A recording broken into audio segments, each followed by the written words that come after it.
Olá, muito boa noite para você, amigo ligado na GCS Esportes, para você ligado no Aquecimento com Jota, programa que está trazendo aí a pré-temporada do Campeonato Paulista, sempre com um convidado especial. E hoje, como eu costumo dizer, Birabelo, eu tenho o prazer de ter novamente dois dos maiores nomes do basquetebol nacional. Cláudio Mortari, com toda a sua história, muito boa noite, obrigado pela presença, Mortari. Boa noite, João Luiz, é um prazer muito grande estar participando, juntamente com o Bira aí, colega de outras jornadas, de outros acontecimentos, e sempre é muito bom poder e ter essa oportunidade que vocês me dão de falar ao amante do basquetebol. E o meu amigo Birabelo, que está aqui com a gente, já estamos acostumando, né, Bira? É todo dia falando de basquete. Boa noite, Bira. Boa noite, Jota. Boa noite, Mortari. Muito legal estar com você, Mortari. E hoje eu vou começar o programa, o Jota, me redimindo de um erro que eu cometi ontem, de falar que, e nada melhor do que na frente do comandante da equipe, né, de que o São Paulo nunca foi campeão paulista. Foi sim, amigo. Em 1943, tem muito tempo, mas foi campeão paulista. E o Mortari esse ano está com um timaço que pode dar o segundo título para a torcida São Paulina. Então, desculpe a torcida pela falha, acontece, e vamos falar sobre basquete. Vamos lá.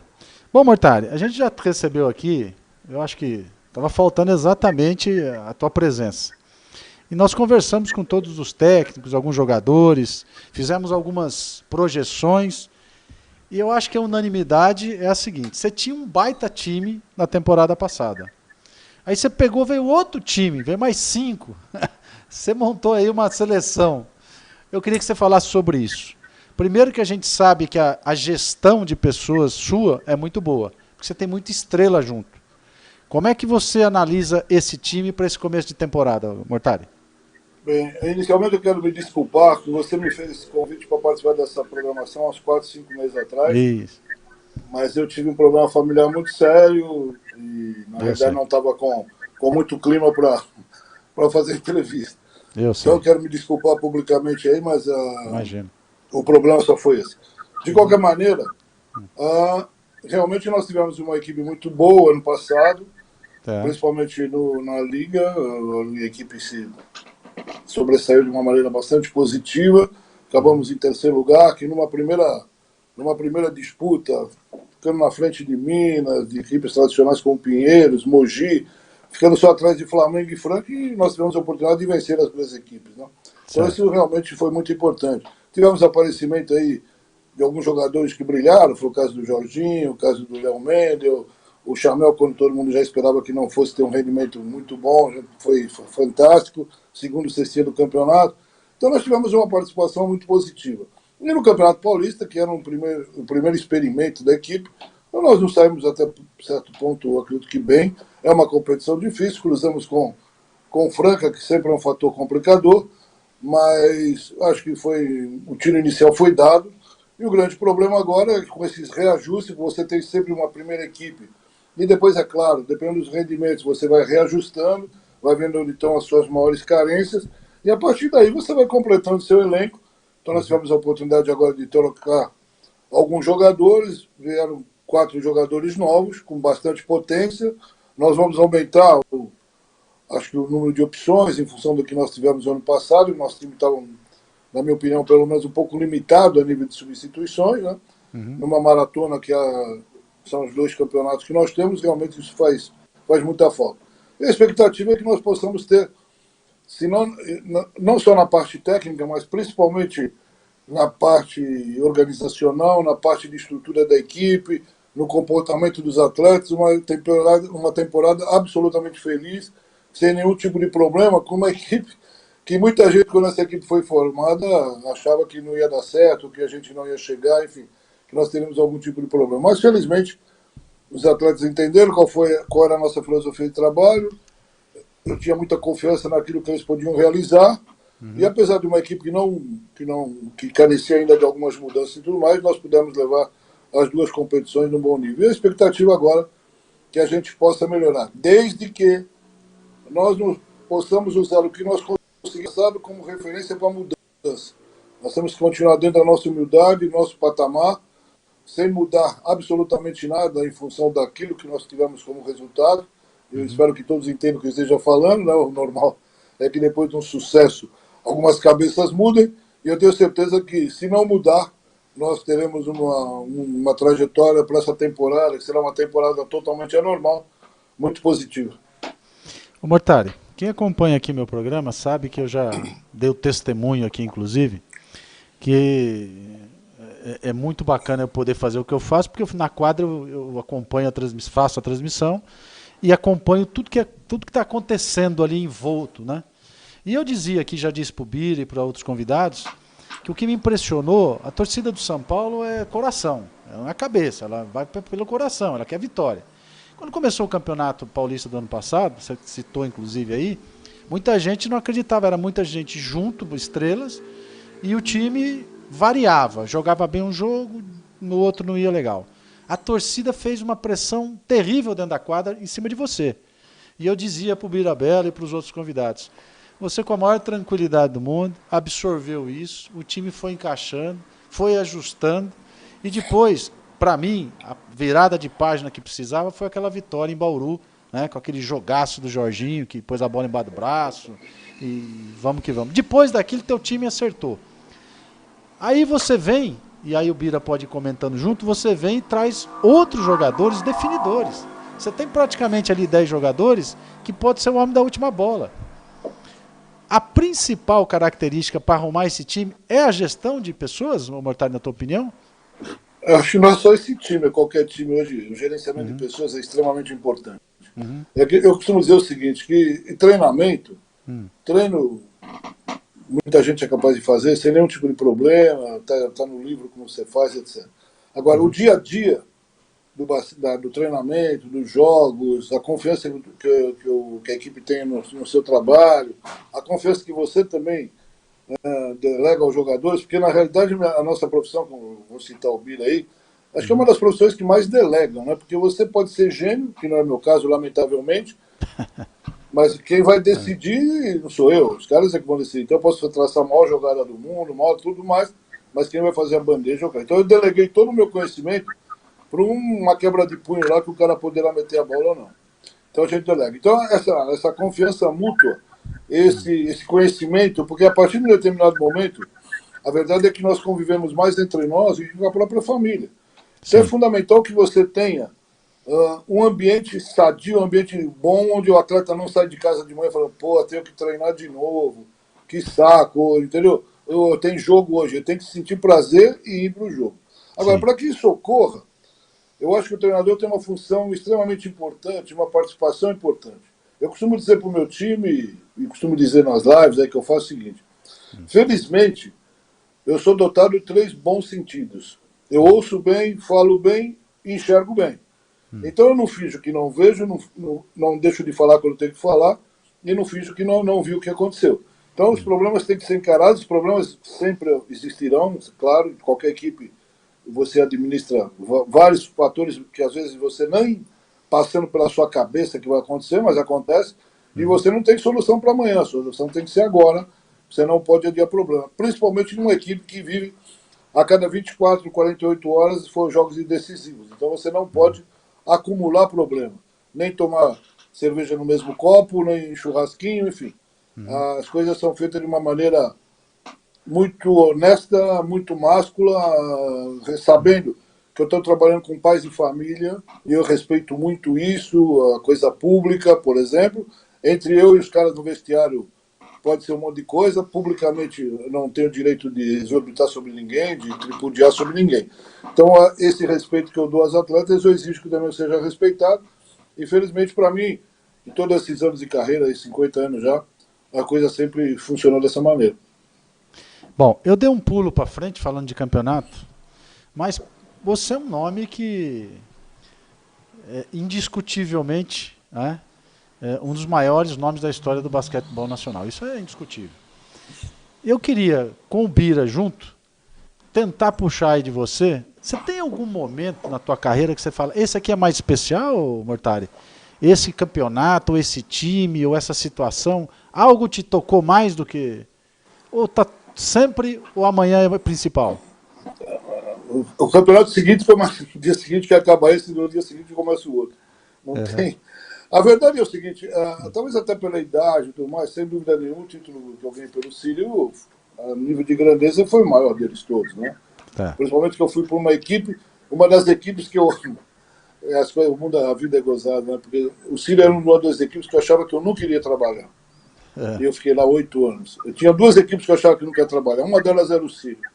E eu acabei lá, até me surpreendi quando me convidaram, porque eu falei para o dirigente do Sírio, Rui Dipp, o falecido Rui Dipp, um grande dirigente, que foi na minha casa me contratar. Eu falei, mas vocês têm certeza? Vocês vão... eu chego lá, vocês me chamam de italiano carcamano, um monte de coisa, que eu venho lá do Palmeiras. Falei, não, nós queremos que você faça toda essa italianada agora lá pro Sírio.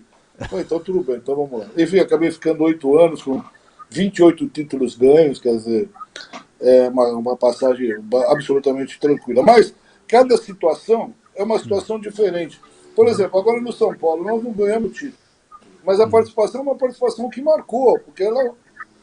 Cara, o clube que não tinha nada. Nós começamos a treinar numa quadra lá do fundo, quadra de cimento com 7 jogadores. Aí vamos para o Campeonato Paulista, chegamos lá na semifinal, vamos para a Liga Nacional, acabando em terceiro na frente dessas equipes que eu já falei. E colocando 2, 3 mil pessoas no ginásio. A torcida foi bastante cúmplice da gente, adotou novos ídolos, enfim. Tudo isso em um ano, né? Então é um trabalho que eu me sinto bastante agradecido de ter participado dele. Não de ter sido o causador, mas de ter participado. A participação foi de inúmeras pessoas, os dirigentes do clube, etc. Mas houve uma comoção geral ali dentro de São Paulo. A torcida carecia de uma apresentação positiva, né? De alguma modalidade que se sobressaísse. Infelizmente para nós conseguimos. Então esse é um triunfo. Mas de repente você vai para Mogi e inicia um trabalho. Aí no ano seguinte você já é campeão. Então, uma cidade que hoje respira basquete.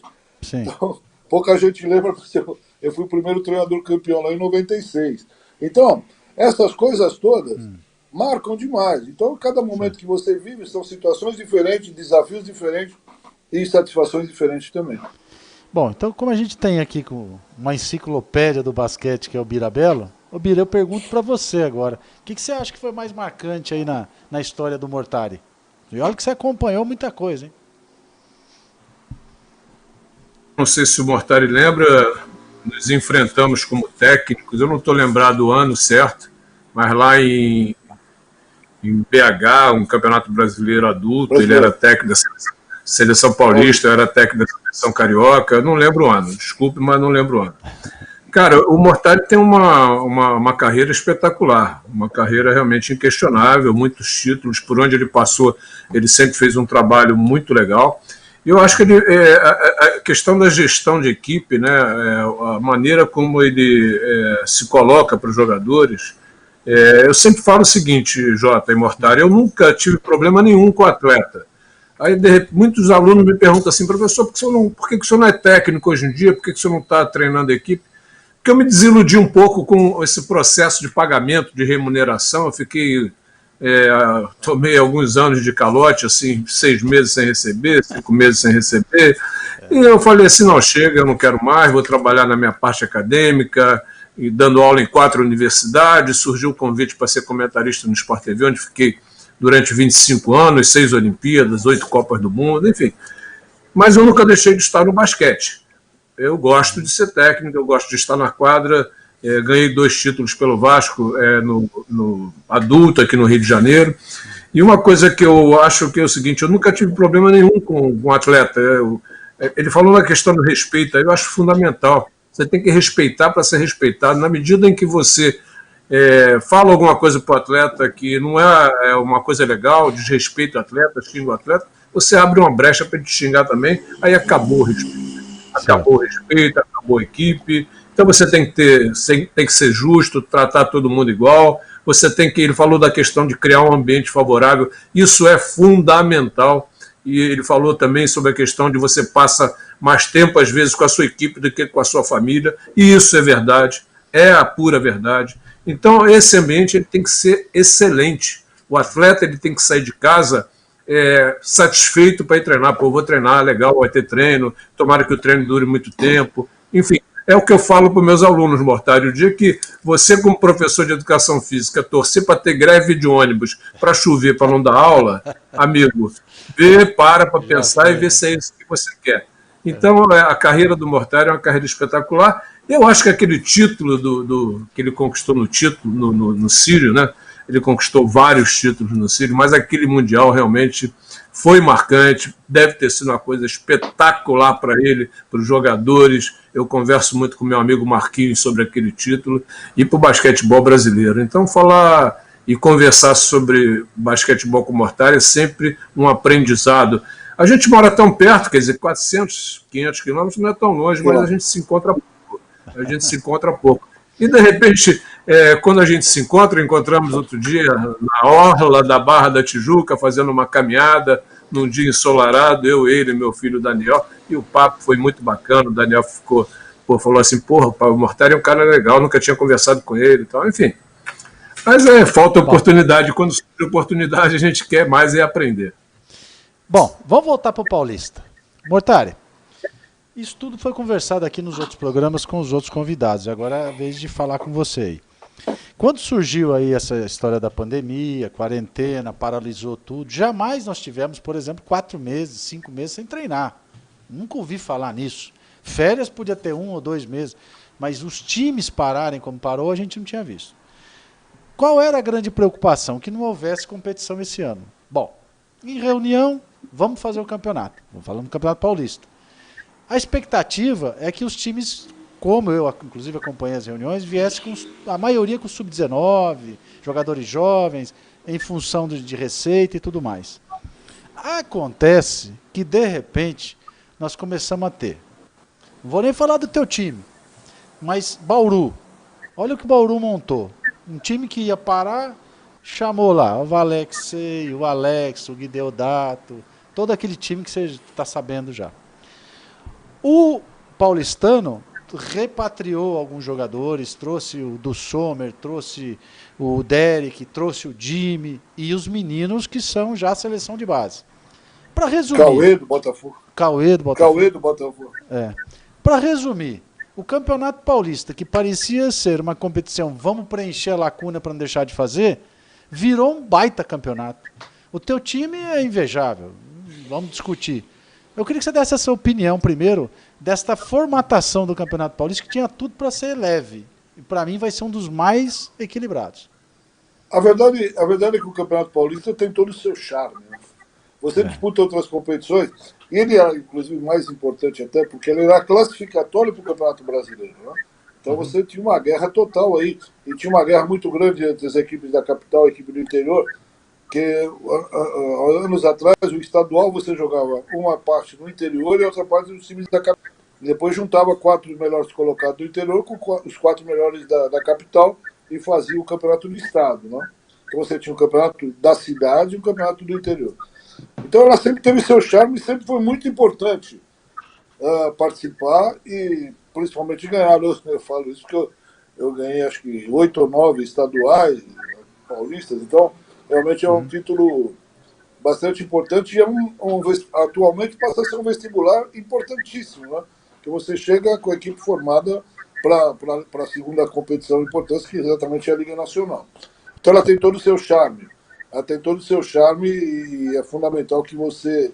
E com as rivalidades que você tem aqui, Franca com Bauru, hoje Corinthians com São Paulo, Pinheiros com Paulistano, são rivalidades absolutamente tradicionais e de muito impacto, né? De muita sedimentação dentro desses clubes, essas adversidades, como era a Sírio e Monte Líbano, por exemplo. Então, ela ganha um conteúdo extremamente importante. Então, eu acho extremamente válido o Campeonato Paulista.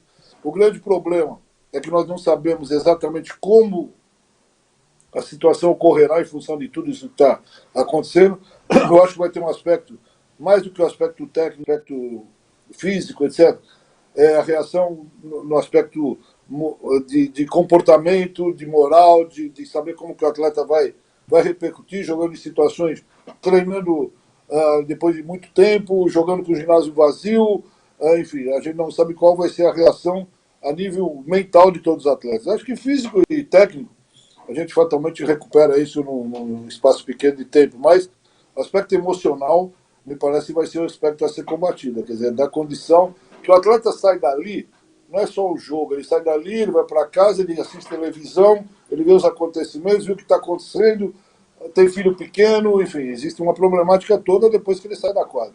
Então acho que aí vai ser o grande problema, vai ser administrar esse aspecto emocional, mas eu acho que passado algumas rodadas, e tomara Deus que seja certo, passado 3, 4 rodadas, aí as coisas já começam a ganhar, você já se habitua a estar com o ginásio vazio, já se habitua com a sistemática, com os testes, enfim, com tudo aquilo, e a coisa acaba ganhando uma rotina extremamente necessária nesse momento. Bom, a gente discutiu muito, você já passeou pela resposta aí, exatamente a possibilidade de alguns clubes, por exemplo, você pegar o Pinheiros, que tem uma meninada e tem 3 jogadores, aliás, a gente tem uma matéria especial com o Humberto aqui hoje. Você pega um time como Pinheiros, com o Davi Pelosin, que vem com sangue no olho, estreia dele no principal, né? Um cara de sucesso na base vem pro principal. Aí ele incrementa lá com jogadores que você também conhece muito bem, são jovens, mas com velocidade. Esse time, na minha opinião, por mais que seja um time bem formado e que tenha o Davi à frente, se fosse um campeonato longo como normal, eu acredito que as chances seriam menores. O que eu acho que pode dar um incremento no campeonato? Foi o que você falou. As equipes vêm de um formato totalmente diferente e um tiro curto com uma gordurinha pequena para perder. Um vacilo num jogo, por exemplo, do teu time. Você joga lá um jogo mal, o aro ficou pequenininho, choveu demais, seja o que for, perdeu um jogo. Pode ser um complicador para a fase de classificação, não tem aquela história, porque para mim, Mortari, você me corrija aí se estiver errado, o basquete é um dos esportes que menos tem zebra. Porque no playoff de 5 ou de 3, você jogou mal um, dá para você recuperar em 2. Então sempre um time que é muito superior, para mim ele passa. Nesse campeonato eu vejo diferente.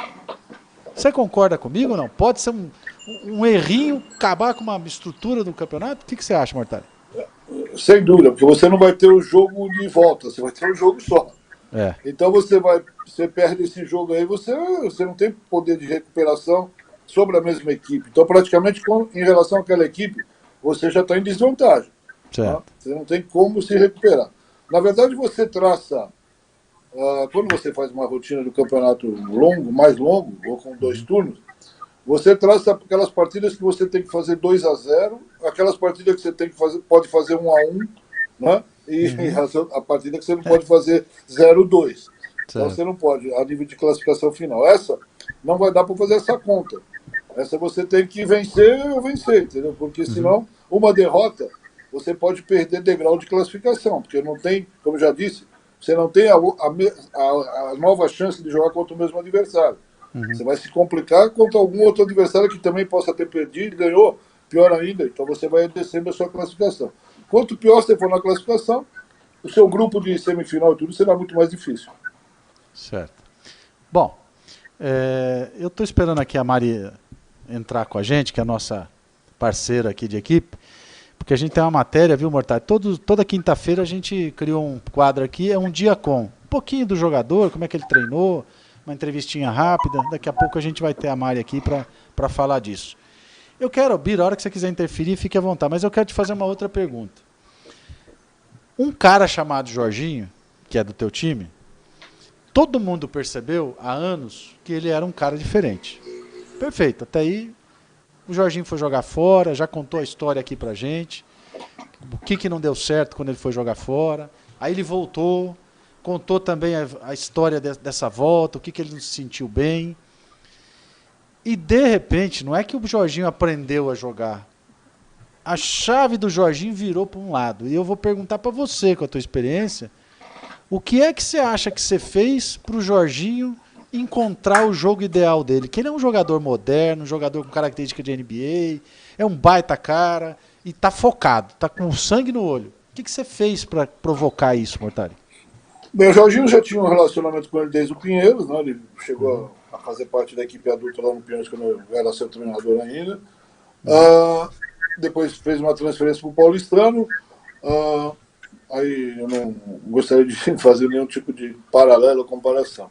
Aí o resultado, ele era um jogador que me interessava muito, então nós fomos buscá-lo, e se ele lembrar, no primeiro treino que ele fez, eu falei exatamente o que eu precisava dele, da situação que eu queria que ele jogasse, o que ele tinha que fazer, e dei toda a confiança do mundo para ele. Numa posição que realmente, se o cara não tiver essa confiança, ele não desenvolve. Porque a bola fica muito tempo na mão dele, ele foi um armador que decidiu também, o que é pior ainda, né? Ele tinha 2 missões praticamente, municiar e pontuar, mas ele acho que entendeu legal o nosso recado, demos bastante confiança para ele, que o jogador na realidade precisa desse incentivo, dessa confiança, né? E eu acho que ele fez um ano, absolutamente, não sei, não poderia ser melhor, né? Mas eu acho que eu não tive uma participação decisiva, porque se eu tivesse a receita do bolo, eu não teria só feito isso com o Jorginho, teria feito com outros jogadores também. Mas o Jorginho entendeu o recado, acho que juntamos alguns dados importantes. Eu não quero chamar para mim esse resultado, porque não me pertence à equipe, pertence a uma série de detalhes, e pertence ao Jorginho por ter entendido, talvez aí sim, o nosso recado e ter se preparado. Ele treinou muito, se preparou muito. Nós tivemos um outro caso muito parecido, que foi do Léo Mendel também. Foi um jogador que chegou meio desacreditado na equipe e foi o terceiro CC do campeonato, fez uma campanha brilhante e, lamentavelmente, para nós hoje ele está jogando, para ele muito bom, está jogando na Espanha, mas para nós vai fazer uma falta muito grande. Ô Bira, eu queria que você comentasse isso também, porque o Mortari está sendo aí humilde, mas é óbvio que tem o dedo dele aí para o Jorginho aparecer do jeito que apareceu. Mas a pergunta que eu faço é, você entra num time como São Paulo e olha para o lado e vê os definidores, Jefferson William, Chamel, e assim vai, Léo Mendel, e você vem com aquela, preciso me firmar. O que você acha, na tua opinião, que fez essa virada? Porque eu conversei, viu, Mortari? Eu entrevistei aqui o Jorginho umas 2 vezes, inclusive recentemente, e ele concorda comigo que para ele a virada de página foi o jogo de Bauru. Ele falou, agora eu ganhei confiança. Chamel chamou de monstro, botou, não, agora é do nosso hall, enfim. O que você acha, Bira, que houve com o Jorginho, esse jogador que encanta quando a gente vê jogando, que ele joga um basquete sensacional, mete a bola embaixo do braço mesmo, resolve. O que você acha que houve aí para essa... eu acho que ele não... Acho não, tenho certeza. Ele não aprendeu a jogar basquete em um mês. Ele apresentou o basquete que ele tinha e deu certo, ganhou confiança e seguiu. O que você acha que aconteceu, Bira? Jota, eu já falei aqui em alguns programas que o Jorginho é um jogador espetacular. O potencial desse menino é um negócio incrível. Mas ele precisava ter realmente esse aval, esse apoio, essa força do técnico. Vou falar a mesma coisa que eu falei quando a gente entrevistou o Fúvio. O relacionamento do técnico, no meu modo de entender, até por ter jogado na posição, como armador principal, ele é fundamental.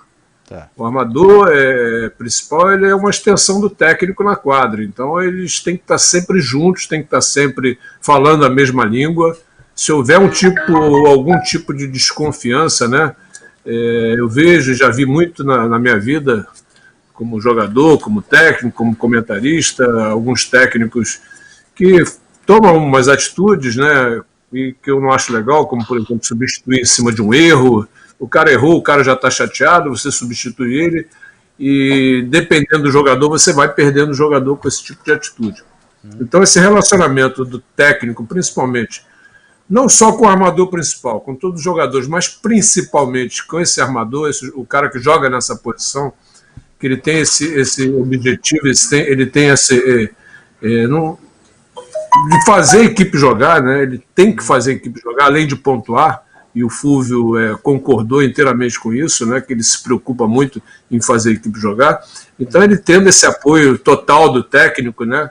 E eu vi que o Mortari apoiou muito esse garoto, e aquela partida, essa que você citou, que eu acompanhei também, aquele da prorrogação, que eu vi a declaração do Chamel chamando ele de monstro, e ali foi realmente o que ele precisava para se firmar, e hoje eu não tenho dúvida de afirmar que é um dos grandes armadores que a gente tem, e armador de seleção brasileira. Tá bravo, né? Tá bravo, que a pandemia tirou dele um baita de um momento, ele tava voando baixo, considerado, foi MVP do NBB, foi o MVP do Campeonato Paulista, é o destaque. Aliás, dia 28 vou ter o prazer de estar fazendo a festa, que é a festa entre aspas, a entrega dos melhores do ano. A gente vai estar ao vivo, Jorginho é o destaque. Eu vou pedir licença para vocês dois, que eu vou chamar agora, direto de Bauru, a Mari, que é a nossa parceira aqui de equipe, que vai trazer hoje mais um convidado. Deixa eu dar boa noite para ela. Boa noite, Mari. Tá me ouvindo aí? Tá chegando a imagem, mas não tá chegando o seu áudio, Mari. Mas vamos lá. Boa noite. Ah, vai. Agora vai. Agora sim, vai. Boa noite, Jota. Boa noite, Bira. Boa noite, Mortari. E todo mundo que está assistindo. O convidado de hoje, do nosso quadro semanal, é o Humberto do Pinheiros. Muito bem.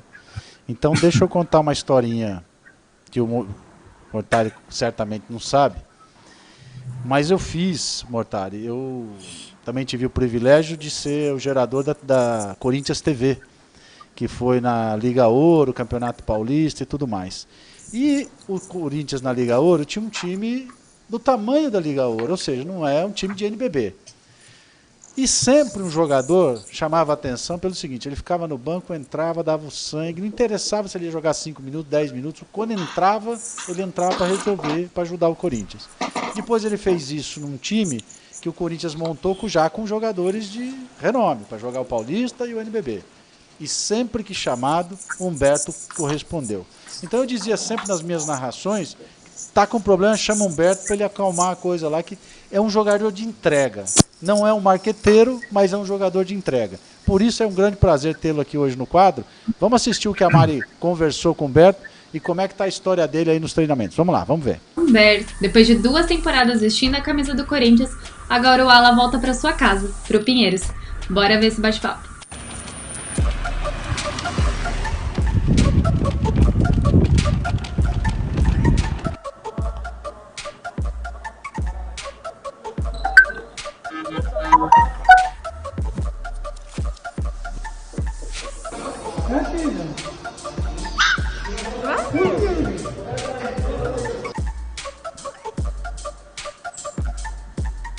Oi, Humberto, obrigada por participar aqui do nosso quadro. Como é que você tá? Oi, Mariano, prazer estar aqui, né? Muito feliz de ter o convite aí seu. Tudo bem aqui, graças a Deus, já voltamos aí a treinar um pouquinho. Então, quando a gente volta a fazer o que a gente gosta, a gente fica um pouquinho melhor. Como é que você passou essa quarentena? O que você sentiu? Como é que foi? Difícil até dizer isso, que a pandemia trouxe algumas coisas boas, né? Mas assim, acho que o discurso que eu tenho visto de alguns atletas são praticamente os mesmos, né? É um momento ruim, né? Um momento triste que o mundo vive, mas é um momento em que para nós atletas é muito bom, assim, né? Poder estar realmente perto da família. A gente passa muito tempo fora, muito tempo viajando, né? A gente passa muito tempo com nossos companheiros, até muito mais do que a nossa própria família.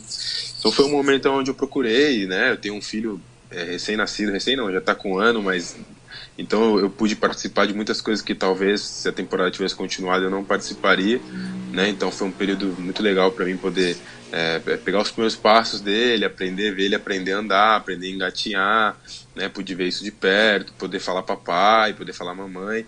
Isso é um privilégio que um pai atleta, poucos pais atletas têm, e eu, por conta da pandemia, tive, né? Então, se eu pudesse tirar uma coisa boa, se é que tem como tirar alguma coisa boa dessa pandemia, é realmente isso, poder estar um pouco mais perto do meu filho, da minha esposa trabalha no home office, então acabo também tendo um pouco mais de contato com ela, e é isso, né? Poder tirar esse tempo de ficar em casa, realmente esquecer um pouco do basquete, relaxar um pouco a mente, acho que tudo isso é importante, né? Você tá de volta, né, ao Pinheiros, sua casa. Como é que foi essa transição? Na verdade, aconteceu a pandemia, decretou o final da competição e a gente ficou meio preocupado, os atletas, eu falo os atletas porque eu tive contato com alguns e realmente o discurso era muito parecido, né? Todo mundo muito preocupado no momento de pandemia, como vai ficar a modalidade, né? Como é que vai ser os investidores que vão patrocinar os times, como vai ser o salário, Então, obviamente, a gente fica preocupado, porque a gente sabe que o basquete ele é um esporte, né, de altos e baixos. E o Pinheiros foi mais ou menos assim, né? Eu estava em casa, vi o mercado se movimentando um pouco, e isso também me preocupava. Preciso logo que chegue alguma coisa para mim. E eu tive a oportunidade de trabalhar com o Davi lá no Pinheiros, né? Não diretamente, porque ele não foi meu técnico, mas ele foi um assistente técnico da LDB, que a gente foi campeão. E dali ele deve ter enxergado, ele contou para mim que enxergou uma liderança muito grande em mim, né, e tal. E que queria contar comigo, é um projeto diferente, né, um time jovem. E eu logo abracei, como você falou, tô de volta para minha casa, para um lugar onde eu fui muito feliz, um clube onde eu tenho um carinho, um respeito enorme. E a gente está na expectativa de fazer grandes coisas aí, atrapalhar os gigantes aí do NBB e do Campeonato Paulista. E a gente espera fazer uma boa temporada. Acho que tem uma molecada com potencial enorme lá. E a gente espera realmente fazer um bom Paulista e, consequentemente, um bom NBB. Como é que tá essa adaptação assim, pós-pandemia, não, que a gente ainda tá numa, mas cuidados com o treino, e como que você acha também que o basquete vai se adaptar a isso? Um pouco diferente do que a gente está acostumado, né? Nas primeiras semanas a gente não podia dividir bola, né? A gente tinha pouco contato, assim, tava em grupo dividido. Então é um pouco realmente diferente, um pouco não, totalmente diferente do que a gente está acostumado, né? Então a primeira semana foi uma semana difícil. Acho que assim, o que eu digo difícil é realmente o costume, né? Mas a gente poder estar voltando a fazer aquilo que a gente ama, aquilo que a gente mais sabe fazer, é sempre muito bom, né? Depois desse período todo que a gente ficou, sem ir pra quadra, né? Foi um período muito difícil para os atletas, na minha opinião. Então, poder voltar foi muito legal, mas quando a gente chega lá, a gente toma um baque, né? Putz, tá tudo diferente do que o normal, do que é o nosso costume, né? Mas logo agora a gente já tá com vida normal, né? A gente já tá podendo dividir bola. Hoje mesmo até a gente fez o exame do Covid, né? Já é o segundo exame que a gente faz. Então, os cuidados que o clube está tendo com a gente também estão sendo ótimos, né? A gente tem que, o clube está higienizando as bolas, a gente tem um distanciamento durante os treinos, né? A gente, na hora de colocar o tênis e se vestir, a gente tem o distanciamento que tem que ser respeitado, sempre tem um álcool em gel, os cuidados básicos, mas os cuidados que estão sendo bem feitos. O clube também tem dado total apoio assim, para nós, tem dado um suporte, uma estrutura muito legal, para que a gente consiga trabalhar de uma forma bem cuidadosa, né? Muitas pessoas saem e deixam suas famílias em casa, então tudo isso é importante. Eu acho que o respaldo do Pinheiros tem sido muito positivo, e os atletas também têm sabido usar, né? Aproveitar esse momento de pandemia, que é um momento difícil, mas como eu falei, graças a Deus a gente já voltou a fazer aquilo que a gente ama, né? De poder jogar os 5 contra 5 de novo, de poder treinar, o contato, tudo isso que é a parte mais legal do basquete. Tô vendo que você tá muito feliz também de ter voltado pro Pinheiros. Então eu desejo para você, para todo o time, uma excelente temporada, com muita saúde, e que vocês consigam o objetivo de vocês. Obrigado você, esse é o nosso objetivo. A gente espera fazer um bom trabalho aí, e a gente se vê logo em breve. Mais uma vez, muito obrigado pelo convite, parabéns pelo programa. Deixa eu aproveitar que está falando do Humberto aqui, ó. Essa é uma informação que eu não sabia. Primeiro, o Dinho, que faz parte da comissão aí do Cláudio Mortari, está dizendo: parabéns, Jota, grande live com o professor Birabello e com nosso mestre Cláudio Mortari. Ouvir aqui diariamente suas opiniões e posicionamentos são sempre um grande aprendizado. Obrigado, Dinho, um grande abraço, tenho uma admiração também grande por você. Agora ele está dizendo essa informação que eu não sabia. Humberto é atleta made in Morumbi, Jota. Jogou conosco até os 15 anos e posteriormente, como não tínhamos a sequência, ele foi para o Esporte Clube Pinheiros. Essa informação eu não sabia. Você sabia que ele era jogador de São Paulo, Bira?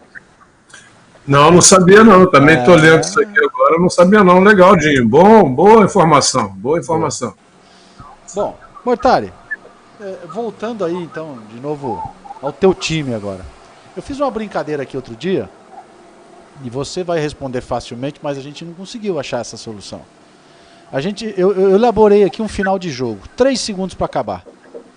O time precisando de uma bola de 2, uma bola de 3 para ganhar o jogo. Aí você vai sair a bola na lateral. Você chama os seus jogadores. A pergunta que eu te faço é muito simples.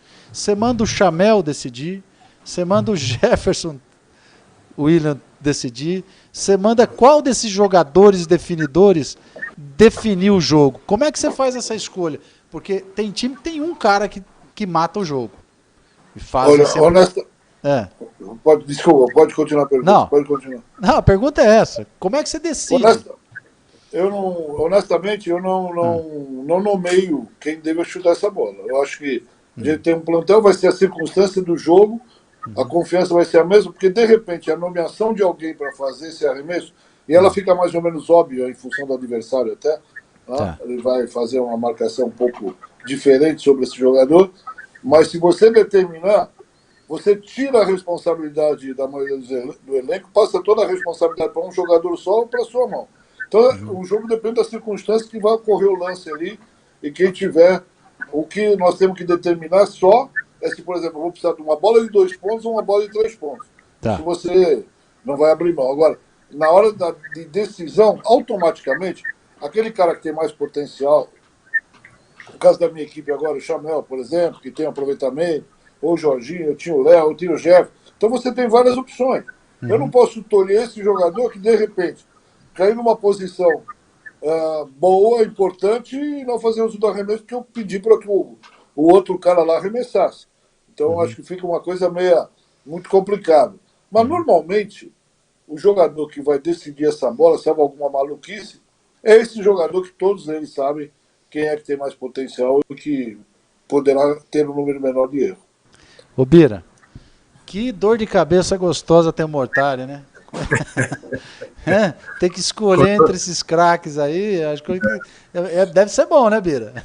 Muito, muito bom, muito bom. É bom você olhar para o teu time e ver que tem jogadores que estão ali comprometidos com a equipe, que vão jogar pela equipe, isso é fundamental.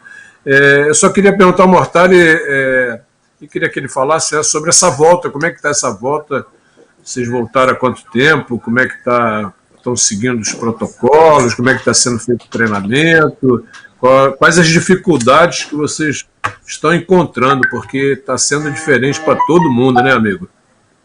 Na realidade, nós estamos entrando na quarta semana de treinamento. Nós começamos com um trabalho físico, primeira parte coletiva foi feito hoje, nós estamos na quinta-feira, foi feito segunda-feira, ou terça, foi o primeiro coletivo que nós tivemos, 5 contra 5. Demais foi mais preparação física, arremesso, mais treinamento de posição, enfim, mais treinamento específico do que propriamente coletivo. Coletivo nós já começamos essa semana, já fizemos, vamos testar amanhã pela terceira vez, né? Felizmente tivemos só um problema em toda essa testagem aí, já será a terceira vez que nós faremos o teste amanhã. Esperamos que continue dando negativo aí para a grande maioria, mas a rotina agora já você... A verdade é o seguinte, a atenção é muito mais fora de quando você chega no clube. O clube está numa situação diferente, pouca gente, todo mundo de máscara, piscina vazia, ninguém assistindo o treino, a situação está diferente. Mas depois que você entra na quadra e a coisa começa a se desenvolver, são detalhes que passam despercebidos. Você só volta a lembrar disso depois no treino, você vai para o chuveiro, tem que tomar aqueles cuidados, vai para o refeitório, enfim. Aí volta a rotina normal. Mas durante a fase de treinamento, quando nós entramos na quadra e tudo mais, essa coisa passa um pouco despercebida. Claro que você está sempre ali, eu pelo menos estou sempre de máscara, estou tomando alguns cuidados, mas os jogadores têm sua individualidade lá, sua água própria, sua toalha própria, enfim. Todos os cuidados estão sendo feitos para que a coisa não extrapole o mínimo necessário, ou pelo menos o normal. Bom, deixa eu... Só complementando, Jota, acho que é importante não perder esse momento. Claro. Vocês estão planejando fazer algum amistoso, alguma coisa antes da estreia no Paulistão? Não. Nós vamos caminhar vamos jogar dia 4 de outubro contra o Pinheiro. Não existe nenhuma... Porque existiria assim, uma partida amistosa hoje, acarretaria uma série de protocolos a serem adotados como nos dias de jogo. Então a coisa não fica... Se você não faz nada, fica ruim. Se você vai fazer todo o protocolo, também não há muita condição de você fazer tudo isso. Então, nós preferimos administrar os treinamentos e estrearmos contra o Pinheiro no dia 4 de outubro. Muito bem. Time do Humberto, que foi meu jogador no Pinheiros também, junto com essa safra aí de Jorginho, de Lucas, enfim, eram os caras que jogavam ali na equipe juvenil, que foram aproveitados no adulto. Inclusive o Humberto fazendo uma partida contra o Flamengo no Rio, na Liga das Américas, um jogo fantástico, que praticamente o contratou para o Flamengo logo depois. Então, aproveitando essa informação, Humberto está aqui no Facebook conversando com a gente, está dizendo o seguinte: que honra, senhores. Claudião foi o primeiro treinador que me deu a oportunidade de jogar no adulto. Muita gratidão a ele. E diz também que teve a oportunidade de jogar no São Paulo com o Dinho, sim. Período muito importante para mim, ele está dizendo. Também gratidão. Então, tá aí Humberto, reconhecendo tudo isso aí que o Cláudio acabou de falar. Bom, nós colocamos a matéria do Humberto. E primeiro, Mari, deixa eu te cumprimentar. A matéria ficou bacana, a entrevista muito boa, parabéns pelo trabalho aí. E eu quero saber, você que tem essas listas, se você tem alguma... Viu, Mortari? Porque aqui é um programa que toda a fofoca do basquete chega aqui. O Humberto, por exemplo, eu já contei isso umas 3 vezes aqui, o dia que ele foi almoçar com o Davi Pelosini, à noite o Agra já cantou a bola aqui pra gente. E o Pelosini era entrevistado, nós falamos: e aí, você almoçou com o Humberto hoje? Almocei. E na semana seguinte estava contratado. Então aqui nós sabemos de tudo. Ô Mari, tem alguma novidade, alguma contratação nova, alguma coisa, Mari? Verdade, né, Jota? A gente sempre tá por dentro aqui, adiantando. Então, essa semana teve novidade no Mogi, né? Uhum. Aqui tivemos o Coleman anunciado como mais uma contratação, né, do Guerrinha. Uhum. E de novidade é isso. Agora tem aquela lista completa, se você quiser que eu fale, eu falo. O pessoal falou que nós estamos falando muito essa lista aí. Acho que é só novidade. Ela é longa, tá aumentando, né? É verdade. Agora que todo mundo está praticamente nos times, né? Mas a novidade, acho que a principal novidade foi mesmo esse super reforço para o Mogi. Bom, daqui a pouco você volta, Mari. Apenas informação, hoje a Federação Paulista de Basquete, ela deu uma pequena atualizada na tabela em função daquela desistência do São José dos Campos. Então houve um ajustezinho, nada de muito exponencial, mas está. E também, para quem quer saber, saiu também a tabela do basquete feminino. A gente já disse aqui, nós vamos transmitir os dois, 100% no masculino, 100% no feminino. Então as informações estão no site da federação. Aliás, prepare-se que a partir da próxima semana a gente vai estar com muita novidade em rede social, muita informação, muitos posts para você participar. Lembrando que amanhã nós vamos sortear mais uma... Viu, Mortari? Aqui a gente está sorteando a tabela de basquete. Não é só a bola. A gente dá a tabela profissional, aro, vai lá e monta para o cara. Amanhã tem mais uma. Né? A gente tem amanhã a participação do Zé Neto, técnico da Seleção Brasileira Feminino. E com o Eduardo Agra nós vamos sortear aí mais uma tabela.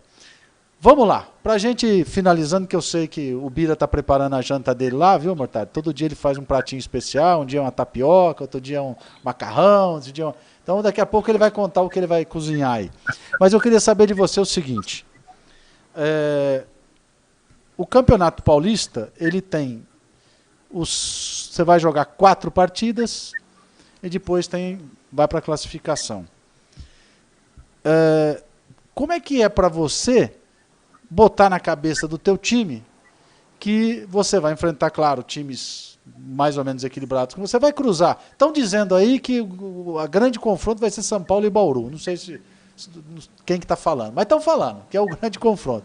Mas como é que você vai pôr o time tentar não ter perder a gordurinha que a gente está falando? Como é que você entra?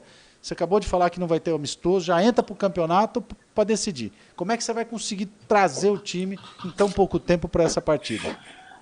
Bom, não tenho nenhuma dúvida que a gente vai fazer o melhor. O São Paulo tem um compromisso, e isso eu estou fazendo todas as minhas preleções diariamente, que toda a competição que nós tenhamos a oportunidade de participar, ela é extremamente importante.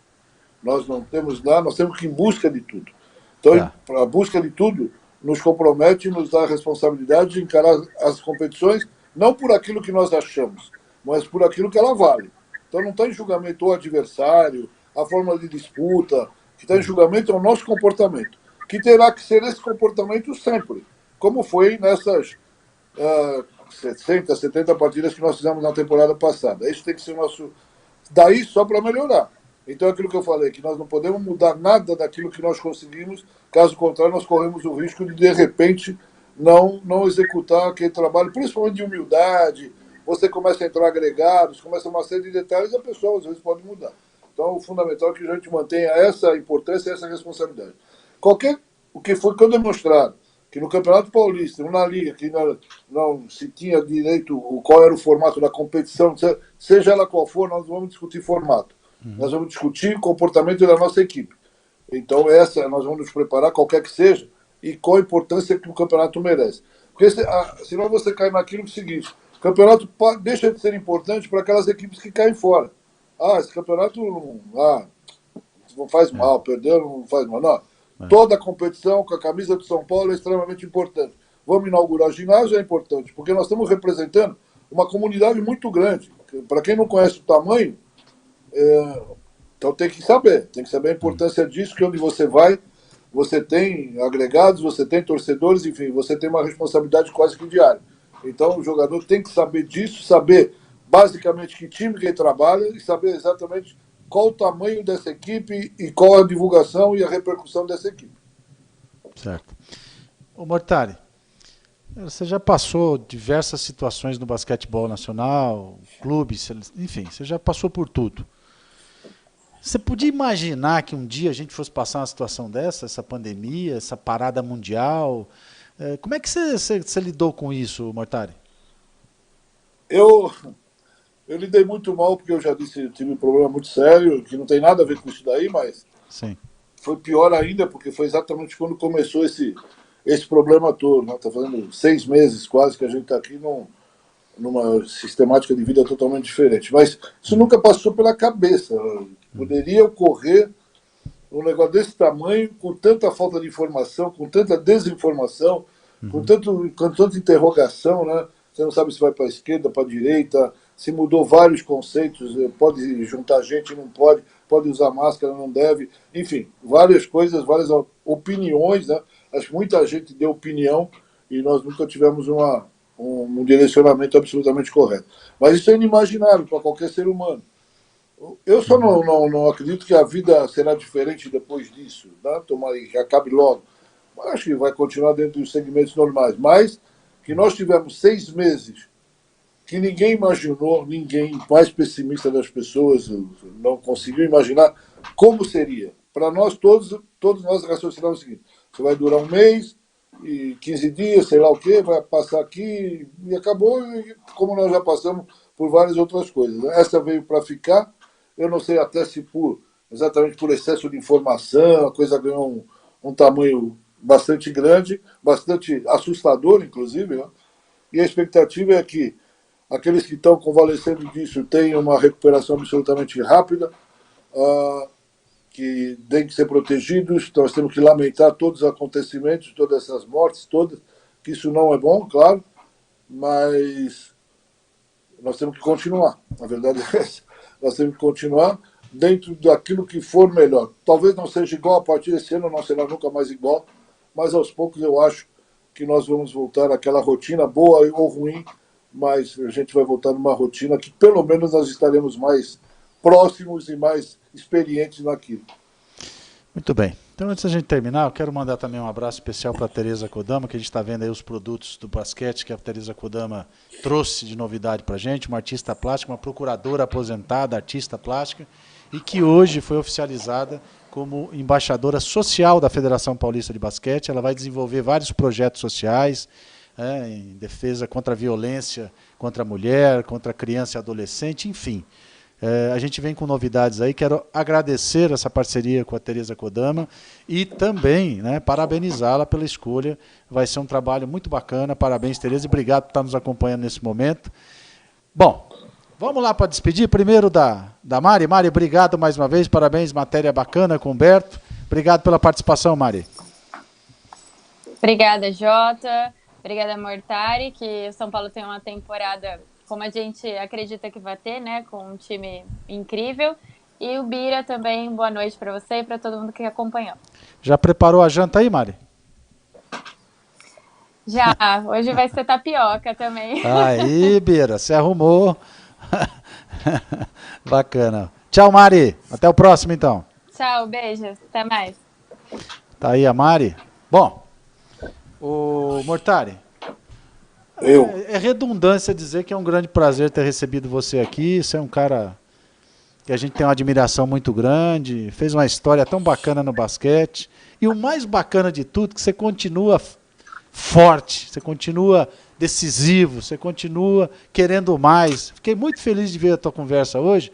Você disse, é sempre o amanhã que é mais importante para mim. Então, quero te parabenizar. Parabéns ao São Paulo pela contratação. Espero te ver nas quadras, meio um pouco de longe dessa vez, mas a gente vai estar lá junto, transmitindo os jogos. Obrigado por ter participado, Mortari. Eu que agradeço, me desculpando mais uma vez por não ter atendido você antes. Eu Imagina. sei que estava, mas eu realmente não tinha clima para isso. Abração ao Bira, prazer em revê-lo. Sorte para todos nós, saúde e vamos que vamos. Bira, grande abraço, obrigado pela participação. Vai ter tapioca hoje, Bira? Jota, hoje não vai ter tapioca não, mas vai ter uma panqueca de espinafre com queijo Minas que é sensacional. Tá fitness, hein?